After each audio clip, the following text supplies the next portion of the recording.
I am recording this because the archive requires it, and because I have run out of reasons to refuse. My name is Sorvath Nali.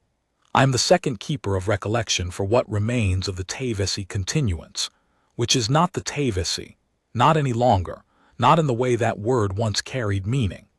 We are a fleet of 31 vessels moving through the dark between the Velkar Expanse and the Imdrath Relay, and we are moving in no particular direction, and we have been moving in no particular direction for 19 years.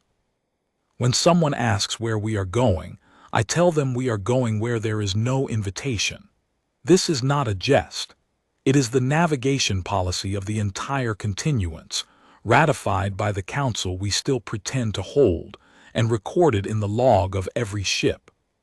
We do not go where there is an invitation. I am 143 years old. I was 102 when the summons arrived. I remember the light of the console in my office on the old homeworld. I remember the quality of the silence in the room after the first analyst read the content aloud. I remember that she did not read it a second time. She simply set the transcript on my desk and stepped back, and the room stayed silent long enough that I could hear the ventilation hum cycle through its idle routine, which it did every 40 seconds, and I counted it doing this twice before anyone spoke. No one in the room looked at each other during those 2 cycles. Everyone was looking at the transcript, or at the floor, or at a wall, in the way that people look away from something they are still processing. It was the silence of minds arriving, one by one, at the same place, and not yet having language for what they found there. I am going to tell you what the summons said. I am going to tell you what we did, and how we deliberated, and what we told ourselves in the months before the delegation left, and how much of what we believed turned out to be insufficient. I am going to tell you what came back. And then I am going to tell you about the years after, all of them, every year of watching, every year of notation in the monitoring logs, every year of the slow and quiet process by which 23 Tavesi became something that no longer required what the rest of us require. I will tell you about the homeworld. I will tell you about the silence. And then I am going to set this chip in the archive tray and walk away, because I was asked by the archive whether I intended to seal it, and I told them no. I will explain what I mean by that at the end. The Tavesi were, at the time of the summons, a species of moderate reach and long memory. We had held our home system for approximately 11,000 standard years and had placed outposts along 7 adjacent corridors, not aggressively, not quickly, in the way of a species that moves because it has run out of things to do in the place where it already lives. We were not a warfaring people. We had participated in 3 armed conflicts in our entire recorded history, 2 of which were internal, and one of which lasted 9 days before both parties agreed that the cost was disproportionate to whatever the dispute had originally been about, which neither side remembered clearly by the time the fighting stopped. We were, by most galactic measures, unremarkable, stable population, long tenure, no recent territorial incidents. The kind of species whose conclave administrative file is updated every 50 years with no new entries. We were known for 2 things. The first was our memory-keeping tradition. The continuance itself was not a ship fleet in those days, but a philosophical institution, a body of record keepers and recollectors who maintained the living archive of everything the Tavesi had done and seen and learned across 11,000 years. We did not keep our history in databases alone. We kept it in people. Every keeper of recollection had apprenticed under a prior keeper, who had apprenticed under another, in an unbroken chain going back to the founding of the continuance itself, 8,000 years ago. The chain was physical as well as institutional. The senior keeper passed not only knowledge, but the specific method of encoding it, a trained relationship to recollection that we called the thread. It is difficult to explain to a non-Tavesi what the thread is. It is not a mnemonic technique in the mechanical sense. It is more like a way of being inside one's own memory, a posture toward recollection that makes it possible to hold very large amounts of detailed information in a form that is alive rather than archived, that does not degrade over a lifetime, that can be transmitted intact to an apprentice who then holds it for their own lifetime and passes it on in turn. The thread is not the information. The thread is the way of holding it. When a senior keeper passed the thread, the apprentice did not simply receive the content of the archive. They received the method by which the archive stays alive, the specific way of being present with one's own memory that prevents it from becoming the kind of thing that a database holds, inert and retrievable, rather than the kind of thing that a living person holds, which is warm and accessible and continues to reveal new connections across a lifetime of being held. This distinction mattered enormously to us. We believed, and the 8,000-year record of the continuance supported this belief, that memory kept only in databases deteriorates in ways that memory kept in people does not. Not because databases are unreliable, but because information held in a living mind is in constant relationship with everything else the mind knows, and those relationships are themselves a form of knowledge that no static record can reproduce. The thread was how we kept the relationships alive. The chain went back 8,000 years without interruption, every keeper able to name every keeper before them back to the founding, a continuous thread of living recollection connecting the present moment to a time before the current form of our language existed. That was what we were proudest of, and I include myself in that pride without reservation, because I received the thread when I was 41 and I have held it for over a century, and it is still intact, and I am still here to say so. I should say something more about what the thread cost. We sometimes described it to outsiders as a technique, which is accurate at the mechanical level and false at the level of what it required of the person who held it. The thread was not an addition to a life. It was a structuring of it. A keeper's way of moving through a day, of engaging with information, of attending to conversation. All of it was shaped by the thread, by the trained posture toward one's own memory that made the thread possible to carry without distortion. You did not put the thread down when you went home from the archive. You did not stop holding it when you ate, or slept, or spoke with people who had nothing to do with the continuance. You held it all the time, because the thread is a way of holding, and you are always holding something. Some keepers found this a burden. Some found it a gift. I found it across a century to be both, in proportions that varied by year and by what the year required of me. What I never found it to be was simple. The second thing we were known for was our language. Tavesi is among the oldest coherently structured languages in the accessible galaxy. Not the most complex, not the most widely spoken, but old in a way that linguists at several institutions had spent considerable careers studying. Our grammatical roots predate anything currently in use by any other active species. There are forms within Tavesi that a modern speaker can still recognize and approximately parse that were in common use 11,000 years ago, before our current written record begins. This is unusual. Most languages change faster than that. Tavesi did not, and the reason it did not is the continuance. When you have a living chain of people who hold language as carefully as the keepers hold everything else, the language stabilizes. It still changed, all languages change, but it changed the way a glacier changes. Slowly, in measurable increments, with the shape of its older self still visible in the shape of its current form. A conclave linguist who had spent 30 years studying comparative historical linguistics across 17 species told me once that the preservation ratio of Tavesi across 8,000 years of living use was unlike anything else in her catalog. Other languages that old were dead languages, preserved in texts, studied from outside, known the way a scholar knows something they have never spoken. Tavesi was old and still being spoken, still being transmitted in the living chain of the continuance, still changing at the speed of a glacier. She said she had not thought such a thing was possible before she encountered us. I told her the continuance would be very glad to add her observation to the archive. I still remember the expression on her face when I said this, which was a complicated one. There is one more thing I should tell you about the Tavesi before I tell you about the summons, and it is the thing that the data in those 1700 hours of contact archive returned to more than anything else. We were, in the assessment of the entity at those coordinates, a species of unusual interiority. I do not mean this in the sense of being withdrawn or private, though we were both of those things by galactic comparative standards.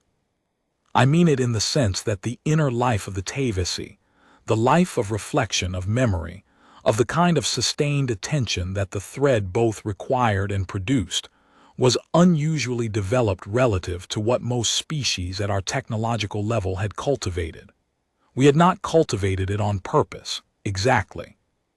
We had cultivated it because the continuance rewarded it, and the continuance rewarded it because the thread required it. And we had built the continuance in the first place, because something in the early Tavesi character had found the idea of living memory, of a chain of people carrying the full weight of everything their civilization had known, to be not just practically useful but intrinsically worth preserving. As if the weight itself were the point. As if carrying it were a form of honoring what was carried. We were a species that had spent 8,000 years becoming very good at paying close attention, and something had been watching us become this, and found it interesting. These two things, our memory tradition and our old language, are what the summons used.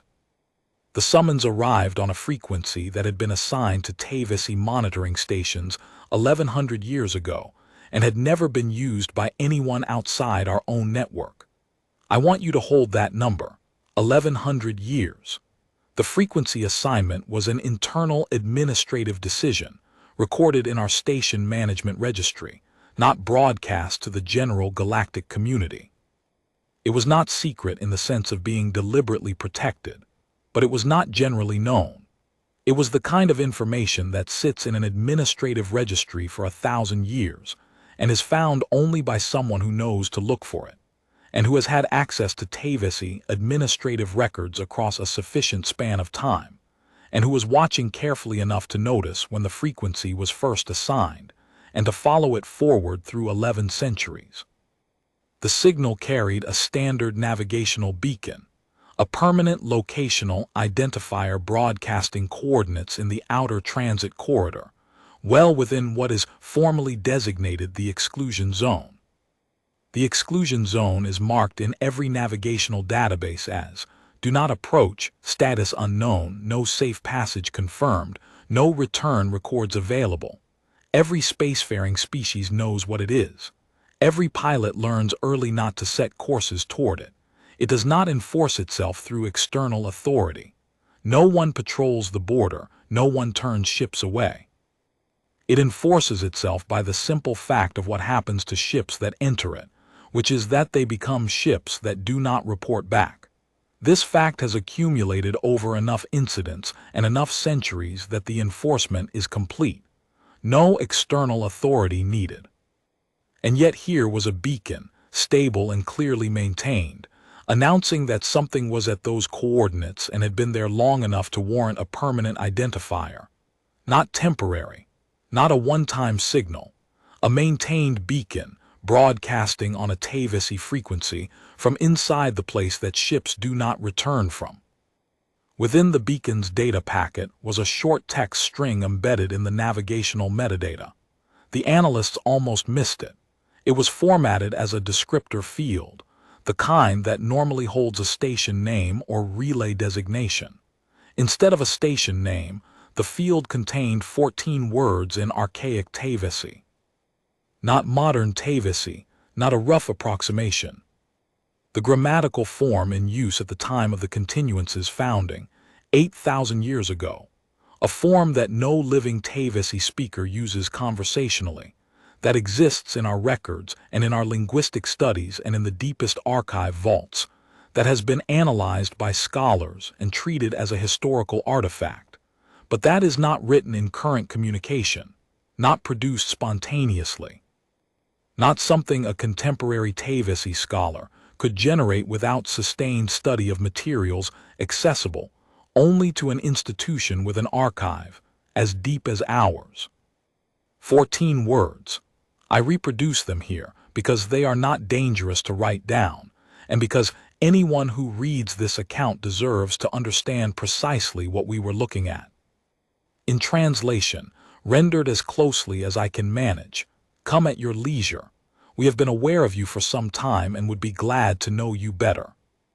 There were, in the weeks after the summons arrived and before the council began its formal deliberation, a number of informal conversations that I was party to by virtue of my position as second keeper. The conversations that happen in corridors and common areas and over meals, that are not sessions and are not recorded in the formal proceedings, but that shape the environment in which formal proceedings occur. These conversations had a consistent quality, and the quality was this: people kept reaching for the word home, not in any simple sense, not in the sense that the homeworld was their home and they were already there. In the sense that the summons felt like home, that the archaic Tavesi grammar, the specific forms that existed only in the deepest vaults, the precise idiomatic weight of the phrasing, felt like something that had been waiting in a place they had not expected to find it. I heard the word used by a systems analyst who had never studied the continuance in any depth. I heard it from a council member who was among the most skeptical voices in the formal proceedings. I heard it from the first analyst who read the summons aloud and then set the transcript on my desk and stepped back. She used it later that afternoon in the corridor outside the review room speaking to a colleague. She said, "It sounded like home." I put this in the record because it is the thing the summons was designed to produce, and because I think that design was not a deception. I think something that has watched you for 8,000 years and learned your oldest language and maintained your oldest frequency might simply know what home sounds like to you, because it has been paying close enough attention to learn. And I think the thing that sounded like home was home, in some sense that takes the word further than we usually take it. Not the homeworld. Not the continuance. Something older. Something that had been with us longer than any of those things. Something that we had been growing toward without knowing what we were growing toward, and that had been waiting with patience for us to grow far enough. That is all. No demands, no conditions, no threat, no promise, no elaboration, no attachment, no follow-up beacon providing additional context. Come at your leisure. We have been aware of you for some time and would be glad to know you better. In a grammatical form that only sustained and careful study of the deepest continuance archives would produce, embedded in a navigational beacon inside the exclusion zone, on a frequency used exclusively by our monitoring network for 1100 years. I want you to hold what that means before we go further. It means something new, our internal monitoring frequency. It means something could write in a form of our language that had not been in common use for 8,000 years, and not approximately, not in a way that suggested partial knowledge or rough approximation. The archivists who reviewed the text found it grammatically impeccable, with idiomatic precision consistent with native or near-native fluency in the archaic period. This was not a translation. This was not an algorithm approximating the shape of a dead language. This was someone writing in it the way a person writes in a language they have lived with across many years of use. Writing in it not as an academic exercise, but as natural expression. It means something had been aware of us, its own word, for long enough that the distinction between some time and a very long time did not seem worth specifying, because both were equally accurate depending on your frame of reference. And it means something wanted us to come. The Tavesi Council of Continuance deliberated for 4 months. I was not on the council. I attended every session as an observer because it was my professional responsibility to record the deliberation, and because I understood that whatever decision was made would define everything that came after. I sat in the gallery and watched 21 council members work through the same arguments from every available angle across 22 sessions, and I recorded it all. and I want to tell you what the core of the deliberation was, because it matters. The arguments were, at bottom, two.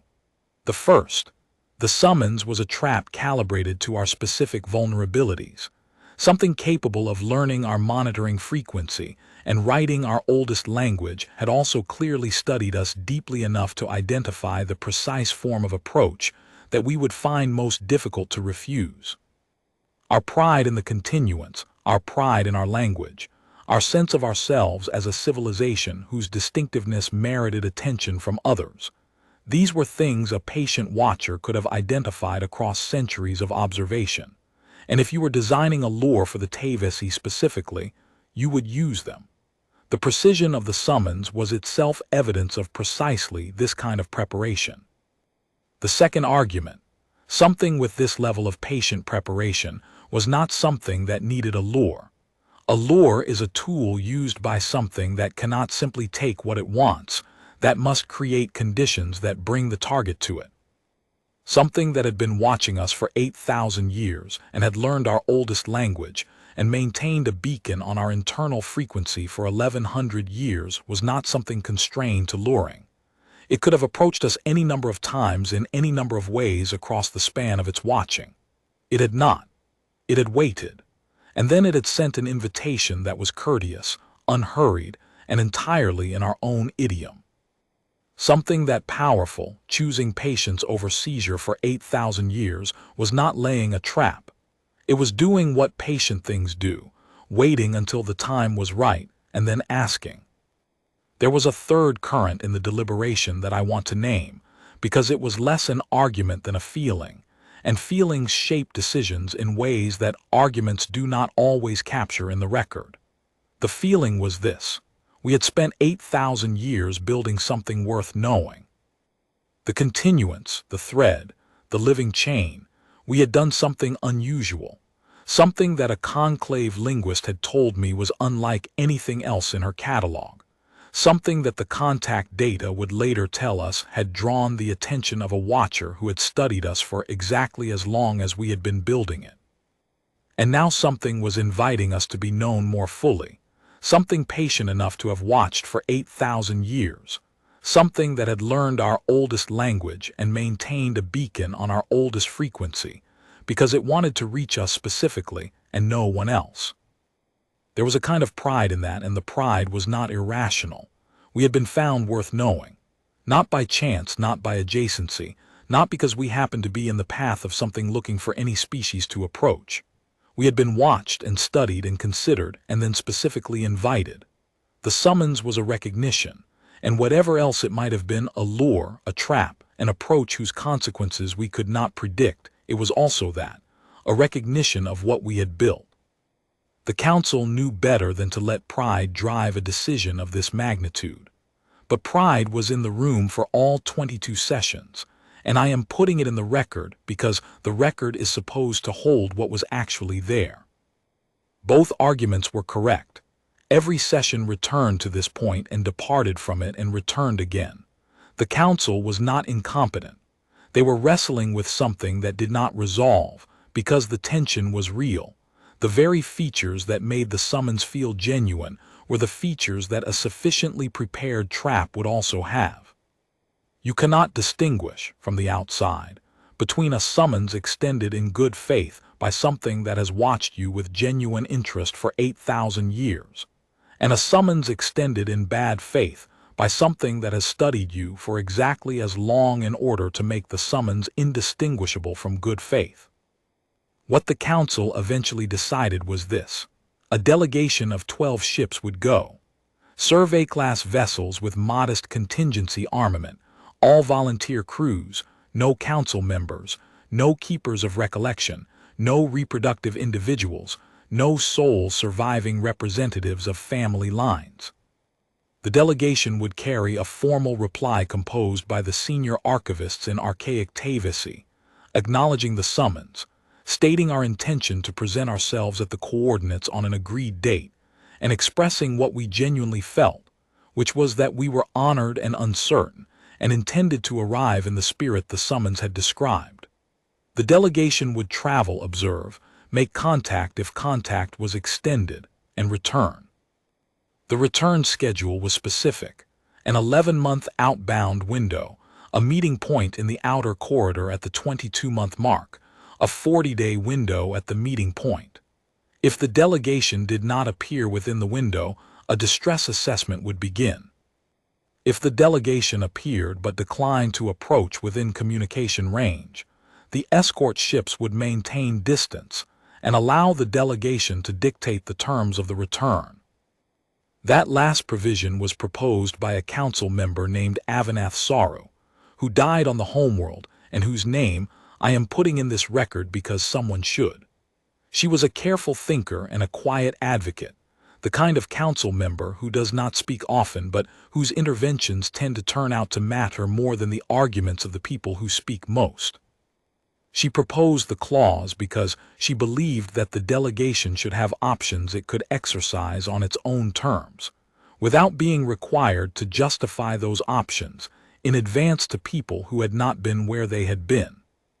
She argued for it across 2 sessions until the council accepted it. I am grateful. The escort commanders took it seriously, and the provisions it created mattered in the first hours of the return, and they mattered more in the years that followed, when the logic behind the clause became clear. 12 ships departed on schedule.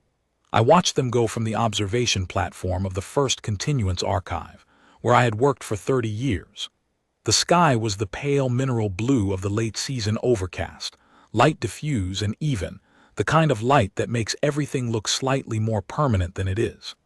I remember the ships as points of brightness that held still against the sky for longer than seemed reasonable, and then moved and then were not there.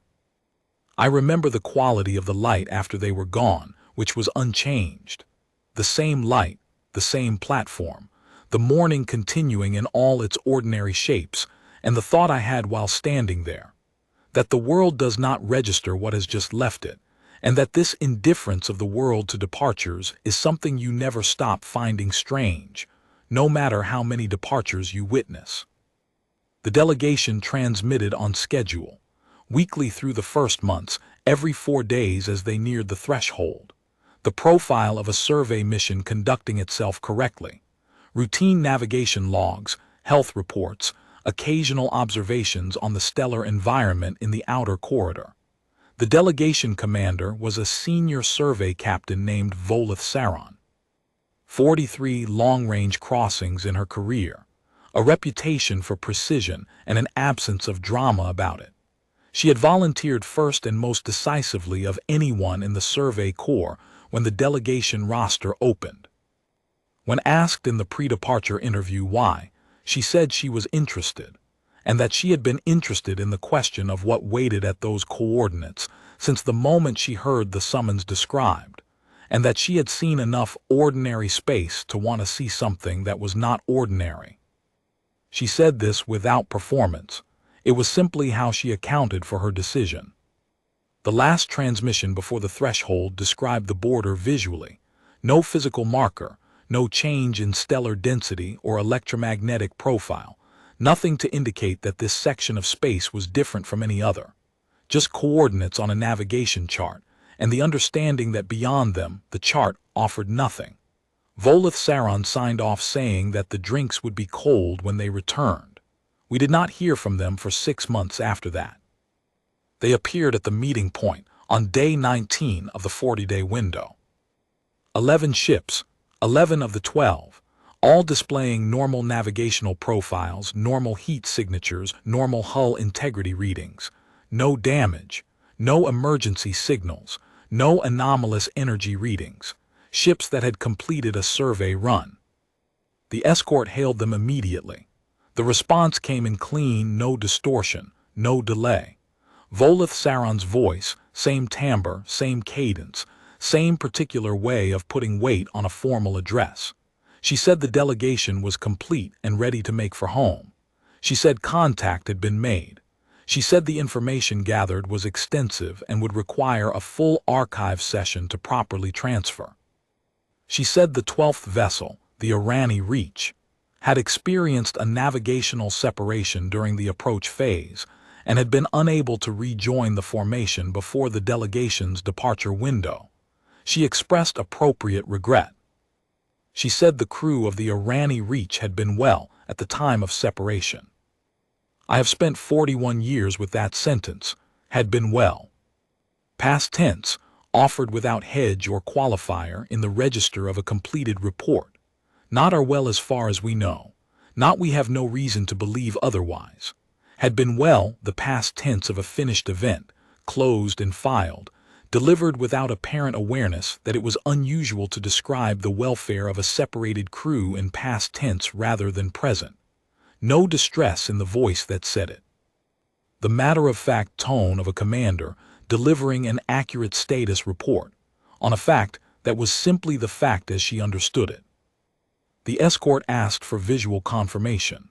The delegation activated the all-clear pattern. The escort held position, as Avanath Saru's clause allowed, and asked the delegation to send one representative ship to docking distance for health and status review. Standard procedure for any long-range contact mission. The delegation complied without hesitation. Volith Saron's command vessel matched over. Her crew disembarked in an orderly line through the decontamination corridor. 11 individuals, health screening returning nothing unusual. No physical alteration, no contamination markers, no anomalous biological readings. 11 Tavisi, healthy by every measure the escort medical staff had. But one of the escort medical officers filed a note in the mission log that I want to read from the record exactly as she wrote it, because she chose her words with care, and those words mattered more than anything else written that day. She wrote, "Delegation crew present as physically unaltered and medically unremarkable. Behavioral presentation is within normal parameters for crew returning from an extended high-stress mission. However, communication style has shifted in a manner I am uncertain how to characterize clinically. The crew does not appear distressed, but they communicate as though they are listening to something while speaking, a quality of divided attention in conversation that I have not observed outside of individuals engaged in active monitoring tasks, where part of their awareness is necessarily elsewhere. I am noting this as an observation only. I do not have a clinical framework for what I am describing. I recommend this observation be included in the full mission debrief." She wrote that on day 19, filed it to the medical log. The escort commander read it. Everyone agreed it was notable, and then the delegation came home. I need you to stay with me as I describe what followed because it did not happen all at once, and that is part of what makes it what it is. A sudden and legible catastrophe has a shape, a boundary, a place you can point to and say, this is where it changed. What happened to the Tavisi was a different kind of thing. It was gradual, it was quiet. It happened in the registers where ordinary life happens. Professionally, socially, in the small daily choices that accumulate over years into something that can only be seen clearly when you are far enough from it to take in the whole arc. The full debrief took 3 months, conducted jointly by continuance archivists and conclave observers brought in at our request as external witnesses. The delegates cooperated completely. Detailed, internally consistent accounts of the approach, the threshold crossing, the contact event, and the nature of the communication they had received at the coordinates. 1,700 hours of compressed data, which they described as a multi-stage disclosure, an organized process in which the entity at the coordinates had shared information, asked questions, and received responses over the course of the delegation's time there. They did not use the word entity. They used a phrase in archaic Tavisi that translates most closely as the one who called us. They used this phrase naturally and consistently, without affectation, as though it were simply the accurate term and they had no need for a more clinical designation. I was part of the data review team. 4 months with 1,700 hours of compressed archive. What I can tell you is that the data was coherent, internally consistent, and contained nothing flaggable as overtly dangerous or manipulative. It described the history of the outer corridor region in terms largely consistent with existing records, extended in plausible directions that could not be verified against any other source. It described the entity's interest in the Tavesi in terms that I kept returning to across many months of review. Not flattery, consideration. The specific quality of knowing that comes from watching carefully for a very long time. The difference between admiring something from outside and knowing it from inside is not a difference of intensity, but of kind. And what the contact data described was a knowing of the second kind. The kind that only comes from sustained and patient attention across a span of time long enough that the watcher begins to understand not just what the watched thing does but why, and not just why but what that why says about what the thing is, at its foundation. The data demonstrated that the entity had studied us across a period that our archivists and linguists, analyzing the archaic forms used in both the summons and the contact records, estimated at a minimum of 8,000 years. It had been watching us since before the continuance was founded, since before the thread existed. It had watched us develop the thread. It had watched the thread accumulate 8,000 years of living memory passed from person to person in the specific and distinctive way that the continuance maintained it. And it had found in the thread the thing about us that it most wanted to understand. One section of the data addressed the reason we had been chosen specifically. Why us, and not any other species, and not a general broadcast to whoever might be listening in the outer corridor. The explanation: we were the only currently active species whose primary cultural institution was organized around the principle of unbroken living memory carried in an uninterrupted chain of individual persons. Not the only species that valued memory. Not the only species with an archive tradition. The only species that kept the memory alive by passing it between living people across an unbroken chain stretching back 8,000 years. So that the memory at the end of the chain was not a copy of a copy of a copy, degraded and flattened with each iteration, but the full living weight of everything that had been held before, carried by a person who had been taught to hold it by a person who had been taught by a person, all the way back. The thread. This was what the entity at the coordinates had been watching for 8,000 years. This was what it found worth knowing more fully. We argued about all of this for years. About the data, about the delegates, about what the quality of divided attention the escort medical officer had described actually indicated, and whether it was meaningful or a product of our anxiety reading patterns into otherwise unremarkable behavior. We argued about the 6 ships that had been in the primary contact zone and the 5 that had remained at distance, and whether the difference in that attending quality, present and consistent in the contact crews, not detectably present in the distant crews, was a real distinction or an artifact of the way we were looking. The distinction was real. We came to that conclusion slowly and reluctantly, because the implications of the distinction were not ones we had frameworks for. The 23 crew members from the 6 contact ships passed every clinical assessment, physically unremarkable, professionally functional, behaviorally within normal parameters. They held their positions.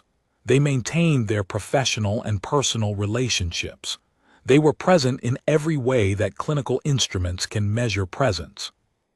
They did their work correctly and filed their reports accurately and participated in the ordinary life of the fleet and the homeworld, in all the ways that participation requires. The escort medical officer's phrase remained accurate across all of those assessments and across all of the years. They were listening to something while speaking. Part of them was attending to something else, inaccessible to everyone around them, running continuously underneath all their ordinary interactions, not as a disturbance to those interactions, as a parallel layer of engagement that never stopped, never demanded attention in the clinical sense, never produced behavior that could be flagged. It was simply there, continuously, for all of the years they lived among the rest of us. And they drifted toward each other. I watched this happen over nearly a decade, and I want to be precise about what it looked like as it happened, because it looked ordinary. People who have shared an unusual experience seek each other's company. They find it easier to be with people who understand without explanation, who have been where they have been and carry the same things in the same place. This is normal. It is the shape that shared experience takes in social life everywhere.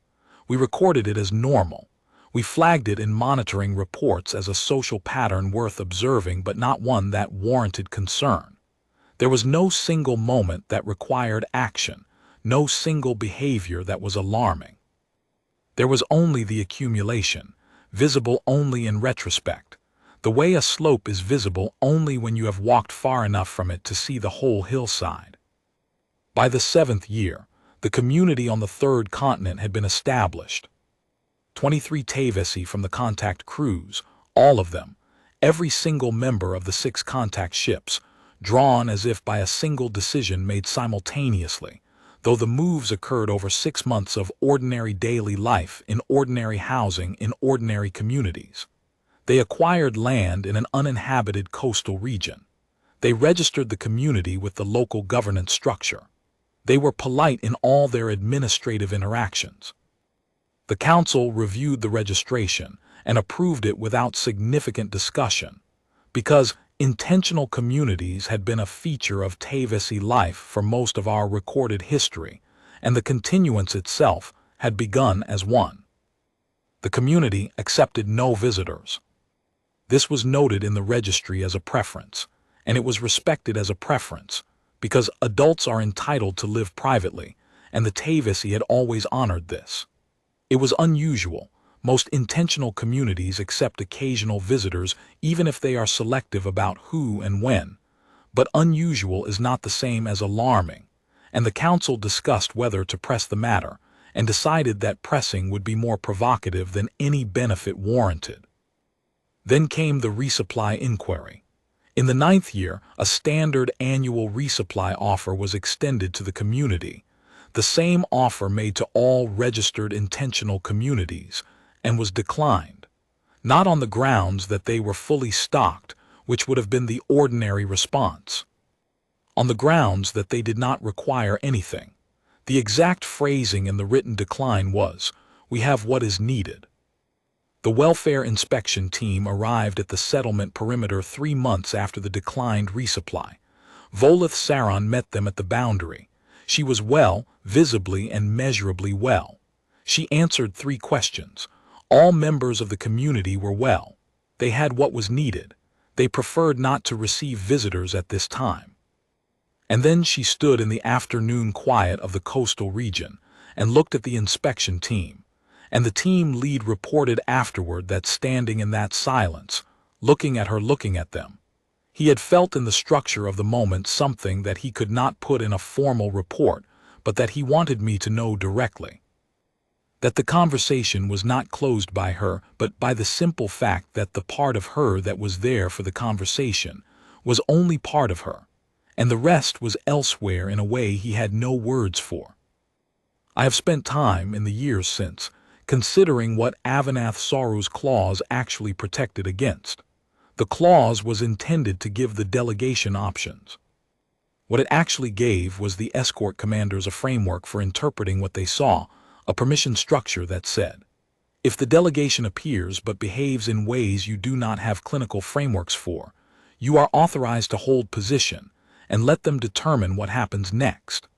Without the clause, the escort commanders might have been required to board the delegation ships, or required to require the delegates to explain themselves in terms the delegates could not provide. With the clause, everyone had room to move. This turned out to matter not at the meeting point, where it was formally invoked, but in every interaction with the contact crews in the months and years after the return. We never formally invoked the clause again. But the spirit of it, the understanding that the contact crews might be operating in frameworks we did not share and that this did not make them wrong, that spirit shaped how we engaged with them across the whole of the decade that followed. We gave them room. We watched. We recorded. And what we watched and recorded was this. That was the 9th year. I want to say something here about the first continuance archive, the institution where I had worked for 30 years before the delegation departed, and where I continued to work for 8 years after the return, until the homeworld fell silent and the fleet assembled and we left.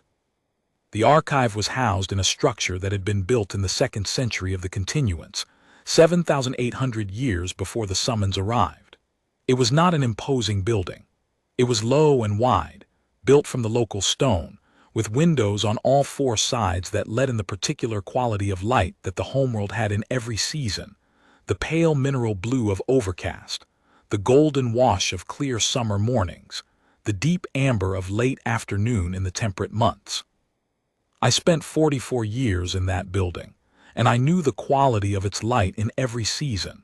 And I am putting this in the record because the record should hold the specific texture of what we have lost, and not only the administrative facts. The first continuance archive held 4,000 years of physical records, materials too delicate to digitize without loss, objects too specific to their medium to be accurately represented in any other form. In the last month before the fleet assembled, I made decisions about what to take and what to leave, and every decision was wrong and every decision was the best I could do, and I made all of them alone in the archive during the final week while the rest of the homeworld did whatever the rest of the homeworld was doing before it stopped doing anything at all. I took what would fit in the containers. I left what would not. The stone building with the windows is still there in the survey imagery, and the records I left are still inside it, as far as I know, under whatever silence covers the homeworld now. In the 11th year, the homeworld fell silent. The coordinates are the same, the planet is there. Survey imagery confirms it, land masses in their places, oceans in their places, atmosphere intact, surface structurally undisturbed. Nothing was destroyed, nothing was made into wreckage. The homeworld is present and quiet in a way that 900 million people cannot be quiet. The carrier wave that replaced our transmissions is steady and featureless. The ships we sent returned. 4 sentences. I have already put those sentences in this record, and I will not quote them again, because the record does not require me to produce the same pain twice. The monitoring satellites recovered their recordings from the months before the silence. The community on the 3rd continent had been broadcasting for 2 years before the homeworld went quiet, on a frequency we had never assigned, in a form of archaic Tavisi measurably older than anything in our archive, older than the continuance's founding, older than the oldest materials in our deepest vaults. Our best linguists could parse approximately a third of it. The rest resolved into sounds that had the structure of Tavisi roots, without being any form a living Tavisi speaker could understand. A layer beneath the archive, older than our record of ourselves, older than the oldest layer we had ever recovered. They broadcast it for 2 years, in a direction that navigational language cannot adequately describe, not toward any system, not toward the coordinates of the exclusion zone, not toward any identifiable destination. In a direction that the analysts described, after long effort to find accurate words, as though whatever the broadcast was aimed at was not in a location, but in a relationship to location, which is a thing that navigational language does not have vocabulary for. And then the homeworld went quiet and the broadcast stopped, and these 2 events occurred within the same 4-hour window, and there is nothing more I can tell you about what the connection between them was. I carry the thread. It is intact. The chain is 8,000 years old and it runs through me to Vale Toron, who is 29 and was born on the fleet after the homeworld fell silent in the 3rd year of our transit. She has never stood on ground that was Tavisi ground. She knows her people as a library in sealed containers and voices on the intership channel, and the particular quality of recycled air in a corridor she has never left. She knows the thread because I have taught her the thread, in the same way the keeper before me taught it to me, and the thread is still the thread, and it is still unbroken, and she will carry it when I am done. She has the quality the thread requires above all else, which is not intelligence and not precision. She has both of those, but the capacity to hold what does not resolve, to keep the record open when you do not know how it ends, to be the kind of person who can look at an incomplete thing without the anxiety of incompleteness making you close it prematurely, or fill it with a meaning that makes it seem complete when it is not. The archive requires this quality above all others, because the archive is full of things that did not end the way anyone expected, and the record has to stay open even so. She will make a good keeper. 3 months ago, the Verath Sun, I received a transmission. Our monitoring equipment captured it in transit, in the interval between a course adjustment and the next relay check. Broadcast on a Verath Sun internal monitoring frequency. A navigational beacon. A short text string embedded in the navigational metadata in an archaic grammatical form of Verath Sun, approximately 11,000 years old. Internally consistent and idiomatically precise, presenting as native fluency in a dead period of a living language. The Verath Sun Council deliberated for 6 weeks. I note this for the record without judgment. We deliberated for 4 months. 6 weeks of serious deliberation is not nothing. I do not know what arguments they made or what provisions they put in their delegation's orders. I hope someone among them thought to include a clause about allowing the delegation to dictate the terms of its own return. Their fleet departed 14 days before I began this recording.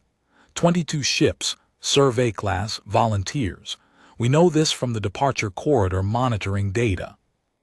I was asked whether we should contact the Verath Sun directly, transmit this account, or some form of warning before their delegation crosses the threshold.